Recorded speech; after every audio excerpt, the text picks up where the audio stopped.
Hello नमस्ते साथीहरु, स्वागत छ तपाईहरुलाई हाम्रो च्यानल नेपाल इन्जिनियर्स लोकसेवा सोलुसनमा। आजको भिडियोमा 30 वटा संविधानको नयाँ क्वेशन जुन कि चाहिँ धेरै पटक सोधिसकेको छ त्यो क्वेशनहरुको लिस्ट लिएर उपस्थित भएको छु र यो चाहिँ एसिस्टेन्ट सब इन्जिनियरको चौथो तह अब जुन बागमती प्रदेशको एक्जाम हुन गइरहेछ 19 गते उसको लागि चाहिँ धेरै नै इम्पोर्टेन्ट छ। त्यही भएर यो सेटहरु चाहिँ मिस नगर्नु होला र एसिस्टेन्ट सब इन्जिनियरको चाहिँ र सब इन्जिनियरको धेरै नै वटा सेटहरु अपलोड भइसकेको छ, त्यो पनि हेर्नु होला। मोडेल क्वेशनहरु पनि राखेको छु, त्यो पनि हेर्नु होला।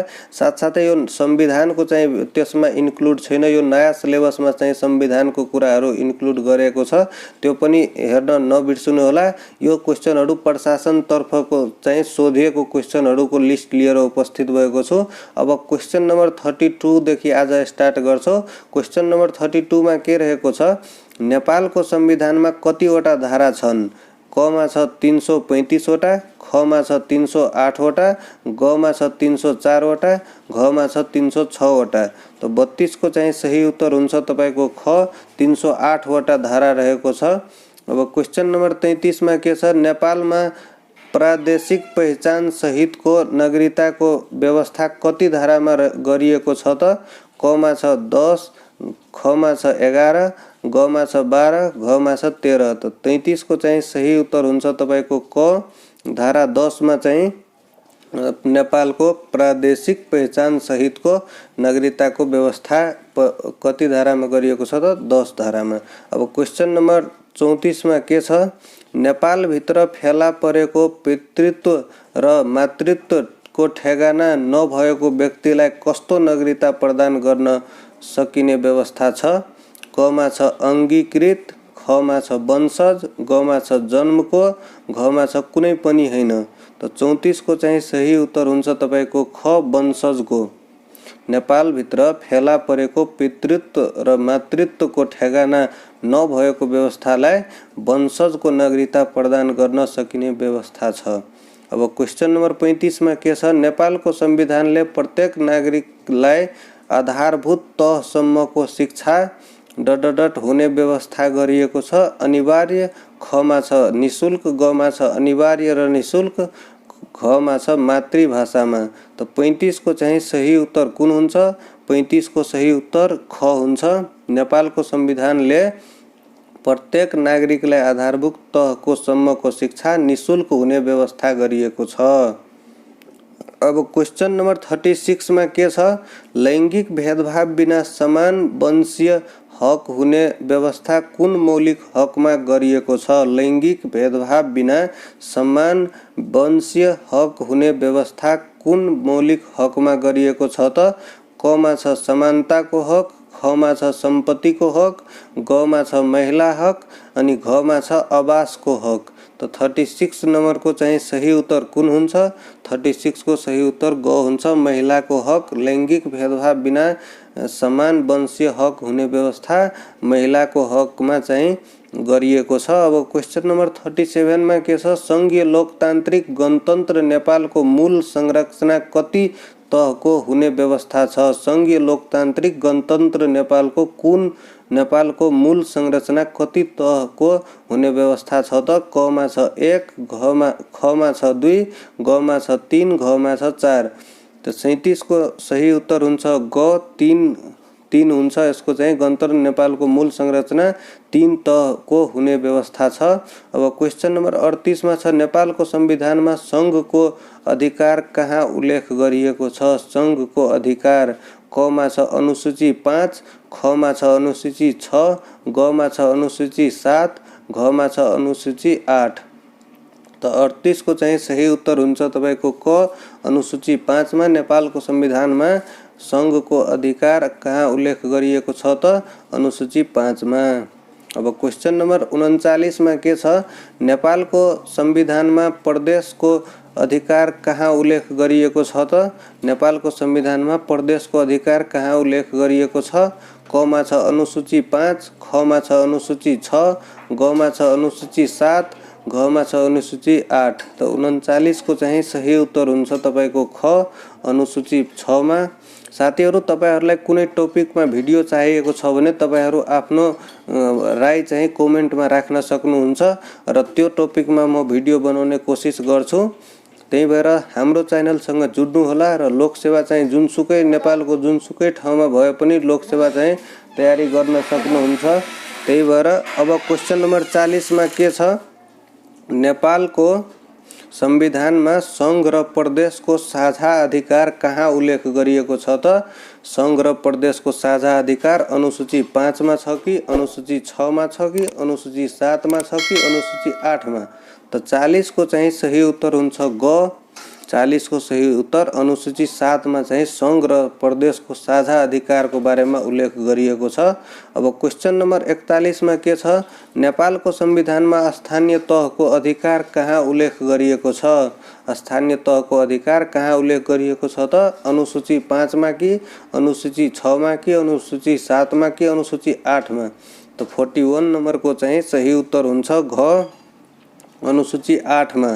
संघ र प्रदेशको साझा अधिकार अनुसूची 7 मा र स्थानीय तहको अधिकार चाहिँ अनुसूची 8 मा गरिएको छ। अब क्वेशन नम्बर 42 मा के छ, नेपालको संविधानमा संघ, प्रदेश र स्थानीय तहको साझा अधिकार कहाँ उल्लेख गरिएको छ त? 42 को चाहिँ सही उत्तर हुन्छ तपाईको घ, अनुसूची 9 मा। सबभन्दा पहिले संघ र प्रदेशको चाहिँ अनुसूची 7 मा अनि त्यसपछि संघ र नेपालको संविधानमा अधिकार चाहिँ संघको चाहिँ स्थानीय तहको अनुसूची 8 मा र त्यसपछि स्थानीय संघ र प्रदेशको साझा अधिकार अनुसूची 9 मा छ। अब क्वेशन नम्बर 43 मा के छ, नेपाल सरकारले संघीय सञ्चित कोषबाट प्रदेश र स्थानीय तहलाई प्रदान गर्ने अनुदान कति प्रकारको हुने व्यवस्था छ? क मा छ 1, ख मा छ 2, ग मा छ 3, घ मा छ 4। त 43 को चाहिँ सही उत्तर कुन हुन्छ? 43 को सही उत्तर घ हुन्छ 4। नेपाल सरकारले संघीय सञ्चित कोषबाट प्रदेश र स्थानीय तहलाई प्रदान गर्ने अनुदान 4 प्रकारका हुने व्यवस्था छ। अब क्वेशन नम्बर 44 मा के छ, प्रदेश तथा स्थानीय तहले प्राप्त वित्तीय हस्तान्तरण परिणाम कसको सिफारिस बमोजिम हुनेछ? क मा छ मन्त्री परिषद, ख मा छ अर्थ मन्त्रालय, ग मा छ राष्ट्रिय योजना आयोग अनि घ मा छ राष्ट्रिय प्रकृति स्रोत तथा वित्त आयोग। त 44 को चाहिँ सही उत्तर हुन्छ तपाईको घ, राष्ट्रिय प्राकृतिक स्रोत तथा वित्त आयोग।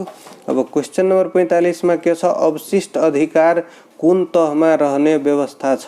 अवशिष्ट अधिकार कुन तहमा रहने व्यवस्था छ त? क मा छ संघ, ख मा छ प्रदेश, ग मा छ स्थानीय तह, घ मा छ कुनै पनि हैन। त 45 को चाहिँ सही उत्तर हुन्छ क, अवशिष्ट अधिकार कुन तहमा रहेको छ त? संघ। अवशिष्ट अधिकार संघ तहमा रहने व्यवस्था छ। अब क्वेशन नम्बर 46 मा के छ, राज्यको दायित्व कति धारामा उल्लेख गर्न सकिन्छ? त क मा छ धारा 52, ख मा छ धारा 53, ग मा छ धारा 54, घ मा छ धारा 55। तो 46 को चाहिँ सही उत्तर हुन्छ तपाईको क, धारा 52 मा राज्यको दायित्वको अधिकार चाहिँ उल्लेख गरिएको छ। राज्यको दायित्व धारा 52 मा उल्लेख गर्न सकिन्छ। कति धारामा त? धारा 52 मा। अब क्वेशन नम्बर 47 मा के छ, प्रदेश र स्थानीय तहले पाउने अनुदान कुन होइन? क मा छ समानीकरण अनुदान, ख मा छ सशर्त अनुदान अनि ग मा छ निशर्त अनुदान, घ मा छ सम्पूरक अनुदान। त 47 को चाहिँ सही उत्तर हुन्छ ग, निशर्त अनुदान। प्रदेश र स्थानीय तहले पाउने अनुदान कुन होइन त? निशर्त अनुदान। समानीकरण त पाउनु पर्छ, सम्पूरक पनि पाउनु पर्छ र सशर्त पनि अनुदान पनि पाउनु पर्छ। अब क्वेशन नम्बर 48 मा के छ, ज्येष्ठ नागरिकको हक कुन धारामा उल्लेख गरिएको छ? धारा 41, धारा 42, धारा 43, धारा 44। त 48 को चाहिँ सही उत्तर क हुन्छ। धारा 41 मा ज्येष्ठ नागरिकको हक चाहिँ उल्लेख गरिएको छ। धारा 41 मा ज्येष्ठ नागरिकको हक।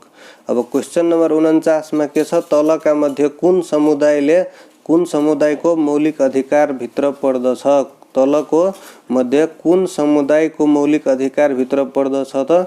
क मा छ भाषा तथा संस्कृतिको हक, ख मा छ सम्पत्तिको हक, ग मा छ समानताको हक अनि घ मा छ भेदभाव विरुद्ध हक।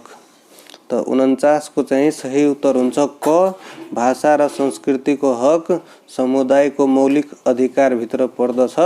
अब क्वेशन नम्बर 50 मा के छ? राज्यका निर्देशक सिद्धान्तहरू कतिवटा छन्? राज्यका निर्देशक सिद्धान्तहरू कतिवटा छन् त? क मा छ 3 वटा, ख मा छ 4 वटा, ग मा छ 5 वटा, घ मा छ 6 वटा। राज्यको निर्देशक सिद्धान्तहरू 50 को चाहिँ सही उत्तर हुन्छ 4 वटा निर्देशक सिद्धान्तहरू छ। अब क्वेशन नम्बर 51 देखि अब लिएर 51 मा के छ? स्थानीय तहको कार्यकारिणी अधिकार कसमा निहित रहने व्यवस्था छ त? स्थानीय तहको कार्यकारिणी अधिकार कसमा निहित रहने व्यवस्था छ? क मा छ नेपाली जनतामा, ख मा छ कार्यपालिका वा नगर कार्यपालिकामा, ग मा छ मन्त्री परिषदमा अनि घ मा छ गाउँ सभा वा नगर सभामा।